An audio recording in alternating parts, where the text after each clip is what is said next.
Don't jump to immediate availability when someone reaches out, especially someone you're interested in. The natural instinct is to respond immediately, but being too available can create an unbalanced dynamic where your time seems less valuable. Don't abandon your standards just because he reached out doesn't mean he deserves a spot in your life.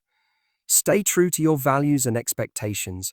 How he contacts you and what he says matters. Don't read too much into one message. A single text or call doesn't mean he's invested. Don't mentally plan the relationship after one interaction. Stay grounded and let actions over time reveal intent. Don't lead with validation-seeking behavior. Avoid proving your worth or trying to win him over. You're not auditioning, you're evaluating just as much as he is. Now here's a speech styled in that confident, charming, and grounded energy. When a man contacts you, especially one you've been hoping to hear from, it's easy to feel a rush of excitement. That message, that call, that "hey stranger" text, it can feel like validation. Like finally, he's realizing what he lost, or what he could have. But here's the mistake most people make in that moment. They react rather than respond. They get pulled into the emotion instead of staying rooted in their value. Let me ask you something. Do you know how powerful you are when you're not immediately available? When your time is precious? When you treat your energy like the luxury it is? Being too eager can send the wrong message. Not that you're interested, but that you're desperate for his attention. That your world pauses when he hits send. And let's be clear, that's not attractive. Not because playing hard to get is some magical tactic, but because self-respect is magnetic. Here's what should guide you. A message from a man is not a reward. It's not a promise. It's an invitation to a conversation maybe, but you decide if you're accepting it. And don't drop your standards just because he finally came around. A text doesn't make him Prince Charming. Words are easy. Consistency is rare.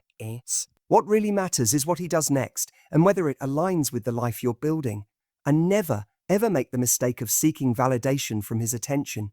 You don't need to prove that you're worth it. You are worth it. So the next time a man contacts you, pause. Ask yourself, does this feel respectful? Is he adding something of value? Does this align with what I deserve? You're not here to chase crumbs. You're here to build a connection that feels like home. And that kind of connection, it starts with you respecting yourself first, especially in that first reply. Don't jump to immediate availability when a man contacts you, especially someone you've been thinking about or hoping to hear from. It's natural to feel a surge of excitement. Your phone lights up, you see his name, and in that split second, your emotions get involved. Your brain races. Should I answer? Should I play it cool? Wait, what if he thinks I'm not interested? What if this is my one chance? That's when the instinct kicks in to drop everything and respond immediately. You think, if I answer fast, he'll know I care. He'll see I'm different. I'm not like other people who ignore texts. I'm warm, responsive, loving, right? Right? And while being warm and responsive are beautiful qualities, if you're not careful, they can lead you to overextend. Suddenly, you're showing up fully for someone who's barely shown up for you. This isn't about playing games. This isn't about waiting 3 hours to text back to manipulate a reaction. This is about having a life, having purpose, having a schedule, and not letting someone, just because they decided to finally send a message, take center stage in your day. Because here's the reality, if someone reaches out and you immediately respond, they subconsciously begin to believe they have priority in your life. And that's dangerous, especially early on, because they haven't earned that place yet. Availability is attractive, but instant availability can feel a little too eager. And eagerness without context can be misread as a lack of options or a sign that you're placing their attention on a pedestal. If you're always the first to reply, always the one jumping at every ping, you unintentionally remove a layer of healthy challenge from the dynamic. Think of it like this. Imagine walking into a store and asking about a product, and the salesperson immediately says, "Take it, it's yours, no questions asked." You might feel a rush of luck at first, but then you'd wonder, wait, why was that so easy? Is there something wrong with it? There's no one else interested in this. That same psychology plays out in dating. When something is too easy, we start to question its value.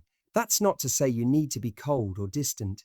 In fact, this has nothing to do with being cold. It's about being self-contained. It's about being grounded in your life so that your world doesn't orbit around a single message. When you're not always available, when you take your time to respond thoughtfully, it communicates something powerful, that your life is full. You're not just waiting around for someone to give your day meaning, that your time is being spent on things that matter to you. This doesn't just create intrigue, it creates respect, and here's where the shift really happens. When you stop being immediately available, you start to see people more clearly. You stop reacting from your emotional excitement, and you start evaluating. Give yourself a moment to ask, what does this message really say? What does this tone feel like? Do I actually want to engage in this conversation, or am I just excited to be contacted? Because here's the truth that's hard for a lot of people to hear. Not every message deserves a reply. Not every "hey, how have you been" is an act of genuine interest. Sometimes it's boredom, sometimes it's ego, sometimes it's someone checking if you're still on the hook. And when you respond immediately, without thinking, you feed that pattern. You reward lazy effort. You reinforce the idea that access to you requires nothing more than a text. But when you slow down, when you respond from your standards instead of your emotions, you regain control. You put yourself in the chooser's seat. And that's where you belong. You should never feel guilty for not answering right away. You're not being rude, you're being intentional. And people who respect you will respect that. In fact, the people who are genuinely interested in you, who truly want to get to know you, will be more drawn to the fact that you're not hanging on their every word. They'll recognize that your time is valuable, and if they want to be a part of your life, they have to show up with that same level of intention. If a man loses interest because you didn't reply in 5 minutes, he was never seriously interested in the first place. Real connection isn't that fragile. Real connection doesn't vanish because you took an hour or a day to respond. If anything, a slight delay in response shows that you're emotionally independent, that you're not afraid to take space, that you have enough going on in your life that you're not glued to your phone. This is about emotional leadership, about modeling the kind of relationship you want to create, one where both people respect each other's time, one where presence is more important than performance, one where your worth isn't tied to how quickly you show up, but to how authentically you do. Because when you're emotionally grounded, you don't chase, you don't scramble, you respond from a place of calm, power, and clarity. And the moment you start doing that, everything changes. Don't read too much into one message, one message, one message. That's all it takes for your mind to start running a marathon your heart hasn't trained for. Single "hey" or a "how have you been" shows up on your phone, and suddenly it's not just a text. It's a potential love story. It's a maybe. It's a what if. It's all the imagined conversations, future dates, emotional connections, and romantic plot twists you've been secretly holding space for. Start dissecting it. What did he mean by "hey"? Why now? Is he thinking about me? Is this him making a move? Does this mean he finally sees my value? You screenshot it, send it to your friend, go over it word by word, reading tone where there isn't any, and adding subtext where none was written. It's just a message, but in your mind it becomes a signal, a promise, a spark waiting to catch fire. Here's the truth though, and it's a hard one. One message doesn't mean anything on its own. It's just a blip, a moment, a ping of attention. Until it's followed by real intention, it doesn't deserve a narrative. But when you're emotionally invested, even slightly, the temptation to turn a simple text into something meaningful is strong, especially if you've been waiting for them to come around, to see your worth, to show up differently than they did before. In that context, a message isn't just a message, it becomes a symbol of hope. You project onto it the version of them you want them to be, not necessarily the version they've actually shown you. That's where it becomes dangerous. Because when you read too much into one message, you give away your power. You start to emotionally react to something that hasn't even proven itself to be real. You get ahead of the facts. You forget that one text can be a habit, not a decision. It could be a moment of boredom, a shot of curiosity, a test to see if you're still emotionally available.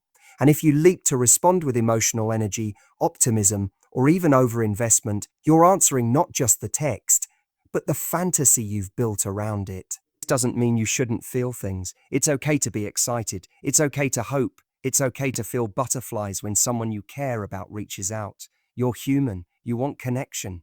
That's natural. Emotional maturity is about recognizing the difference between feeling something and acting on it too quickly. It's about staying anchored in reality and letting actions, not just words, determine your next move. One message can spark a conversation, but it doesn't create clarity. Clarity is what you actually want. Not flirtation, not mystery, not one-word texts that leave you spinning for hours trying to decode what they meant. You want to know where someone stands, what they want, if they're serious, and that doesn't get revealed in one message. It gets revealed in consistency, in follow-through, in actual effort over time. When you hold on too tightly to a single message, you put pressure on something that hasn't earned it. You assign meaning to someone's action before they've shown you a pattern. Start feeling let down when the next message doesn't come. You start crafting responses that are too polished, too emotional, too intentional, because you're already writing a chapter based on a sentence. This is how people get caught in emotional loops with inconsistent communicators. Respond every time they pop up, read into it every time they check in, and keep yourself emotionally entangled in something that never actually goes anywhere. Think if he didn't care, he wouldn't message me, when the reality is, people message for all kinds of reasons that have nothing to do with long-term interest.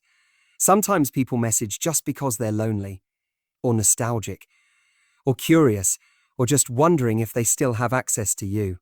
You can't control why someone reaches out, but you can control what you do with it. You don't owe someone your attention just because they dropped a message into your life. You don't have to jump, respond right away, or even emotionally engage if it doesn't feel intentional. Think of it like this: if you were interviewing someone for a role in your life, a partner, a friend, anyone, you wouldn't hire them just because they walked into the room. You'd listen, observe, ask questions, and watch what they do consistently before you gave them the job. Dating is the same. That first message, that's just someone showing up for the interview. That's not the job offer. And the more you remind yourself of this, the more peaceful dating becomes. You stop being reactive. You stop getting disappointed when people don't follow through. You stop wasting energy creating stories around small actions. You learn to let people show you who they are, instead of telling yourself who you want them to be. When you don't read too much into one message, you gain clarity. You start evaluating people based on what they actually bring into your life, not what you hope they'll bring someday. You start making decisions based on alignment, not fantasy. You stop clinging to breadcrumbs and start holding out for the full meal and the right person. The one who's genuinely interested, emotionally available, and ready to invest won't just send a message and disappear. They'll follow up. They'll make an effort. They'll show you through repeated actions that you matter, that they see you, and that they want to be part of your life in a real way. Until that happens, let a message be what it is, just a message. Nothing more, nothing less. Don't abandon your standards. There's a moment that happens more often than people like to admit. You're doing well, you know your worth, you've set your boundaries, and then he messages you. The one you were hoping would notice. Or maybe the one who's just attractive enough, charming enough, or exciting enough to make you question what you said you'd never tolerate. Suddenly, your rules feel a little flexible. Your standards, which once felt unshakable, start to bend. You find yourself saying things like, well, maybe he's just bad at texting, or maybe I was expecting too much. You start editing your values to make room for someone who hasn't actually earned that space. This is where people fall into patterns that keep them stuck, because they abandon what they know they deserve for what they hope they might get. The truth is, your standards exist for a reason. They are a reflection of your self-respect. They protect your time, your energy, your heart. They are not there to push good people away. They are there to filter out the ones who were never going to show up the way you need them to. And yet, when someone shows interest, especially if there's chemistry, history, or loneliness in the mix, it's tempting to lower those standards just a little. Just enough to let them in, just enough to give them another chance, just enough to see what happens. But here's the thing, lowering your standards doesn't get you love. It gets you disappointment, it gets you confusion, it gets you inconsistent behavior that you constantly try to make sense of. And it traps you in relationships where you're always giving more than you're receiving, where you're hoping someone will eventually rise to meet your expectations instead of only inviting people in who meet them from the start. Abandoning your standards is a way of negotiating with your self-worth. It's a way of saying, I'll accept less than I deserve because I'm afraid I won't find more. And once you do that, even subconsciously, you begin to betray yourself. You start to quiet that inner voice that used to speak up when something didn't feel right. You start tolerating things that once would have been deal breakers. You start rationalizing behavior instead of honoring your needs. You don't need to do that. You don't need to shrink what you want just to keep someone interested. You don't need to dim your light so you don't scare him off. You don't need to be more chill, more understanding, more accommodating just to make someone stay. Someone who genuinely values you will not ask you to water yourself down. They will see your standards and rise to meet them. Not perfectly, but intentionally. Not flawlessly, but consistently. And if someone can't or won't do that, then letting them go isn't a loss. It's a win. It's space reclaimed. It's emotional energy saved for someone who deserves it. The problem is, most people don't even realize they're abandoning their standards in the moment. It doesn't always feel dramatic. It can be subtle. It's agreeing to see someone last minute when you told yourself you'd stop accepting late-night plans. It's answering texts from someone who disappears for days at a time without explanation. It's continuing a conversation that's going nowhere because you're afraid of being seen as too picky. It happens quietly, slowly, but the effects build. You start to feel resentful, exhausted, anxious. You start to wonder if you're the problem, if your expectations are too high. But what's really happening is that your actions and your values are no longer aligned, and when that gap grows, so does the confusion. That's why it's so important to be clear on what your standards actually are before someone comes into your life, because in the moment it's easy to get swept up in emotion.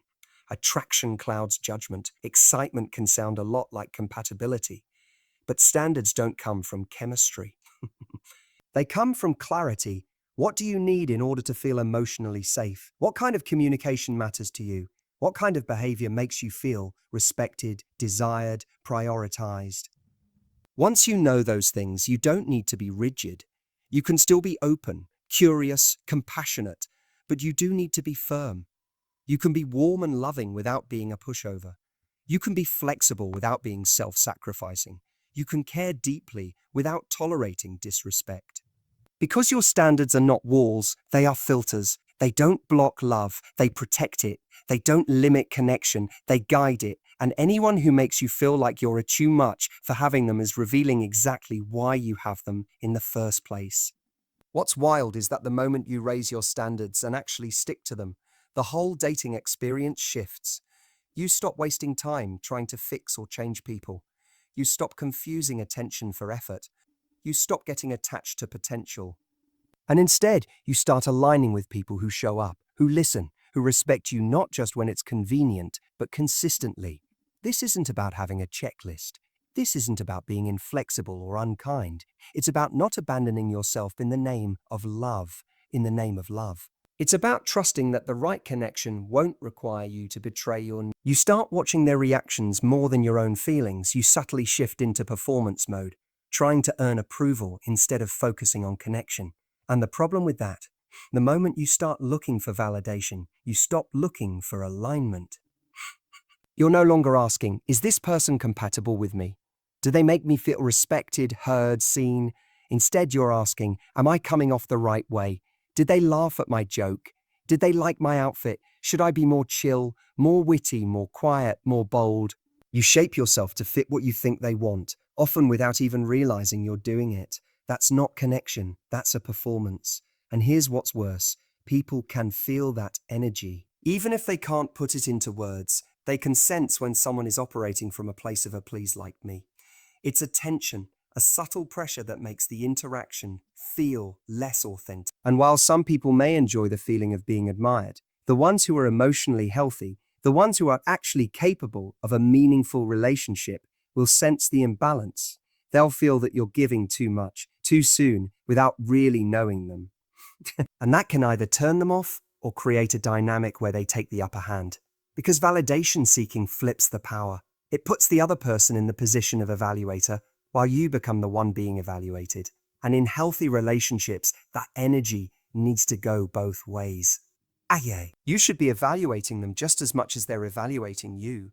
You're not on trial. You're not applying for a role in their life. You're not there to prove your worth. You already have worth. The question isn't whether they don't need you to dazzle them with your highlight reel. They want to see the real you, the messy parts, the confident parts, the parts you're still figuring out. That's where intimacy lives, not in how impressive you are, but in how honest you're willing to be.